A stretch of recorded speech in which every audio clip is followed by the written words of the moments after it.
Where'd you guys get this stuff? Don't touch that, it's a rental. Oh, sorry. Can you bring the cards a little closer? Sure, walk those in. Yeah. Okay. Does anyone say action? Hello. I'm Kim Wexler. And let's zoom. In this 10-part continuing legal education course, I'll be discussing many of the important ethical rules that we as attorneys have to consider every day. Whether it's preserving honesty in the courtroom or protecting client confidentiality in public, legal ethics and the law go hand in hand.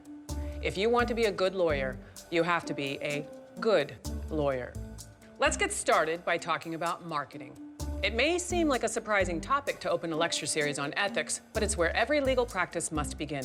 You can't be a lawyer without first getting clients, and that requires marketing. The goal of any marketing campaign is to get your name out there. Be creative, think outside the box, but be mindful of some very important ethical restrictions. For example, it's never okay to approach a vulnerable family. That's called solicitation. You're also not allowed to offer anything of value for a referral. If you're good at your job, that shouldn't be necessary. Trust yourself, trust your work, and let the clients come to you. Honesty in your advertisements is equally important. Before you put the word out there, make sure you haven't used any potentially misleading language. Anything that can't be proven or substantiated may be considered misleading. It's also important to include proper disclaimers.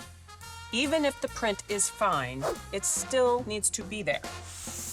But at the end of the day, the best form of advertising you can get will be from word of mouth.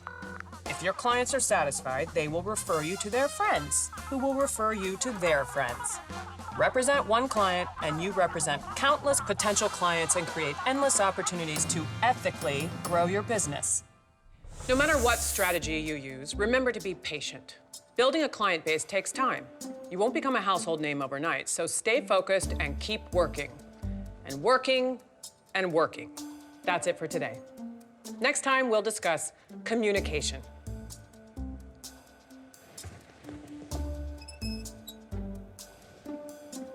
Sorry. You guys can hear that, right? Yep. Can you do something about it? Sure, how about you don't move so much?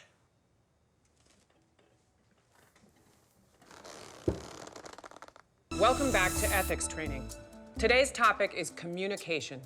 Good communication skills are at the core of any successful legal practice, and they are essential for following many of the ABA's model rules of professional conduct.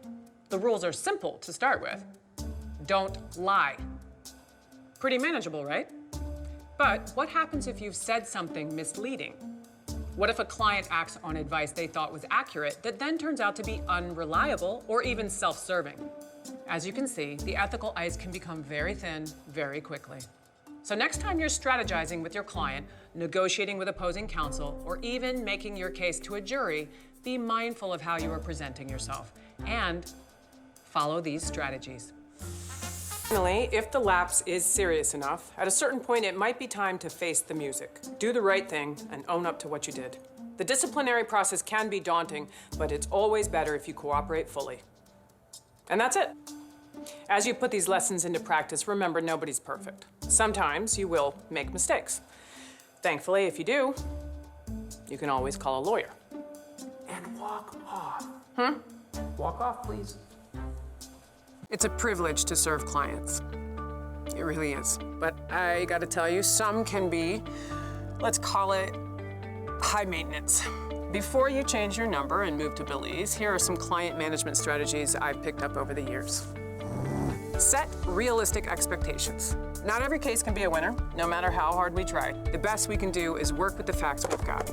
Speaking of facts, share them. The good ones, and especially the bad ones. And that's easier said than done, I know, but the longer you wait, the longer it festers. And then you will regret not taking my advice. One last thing, protect yourself.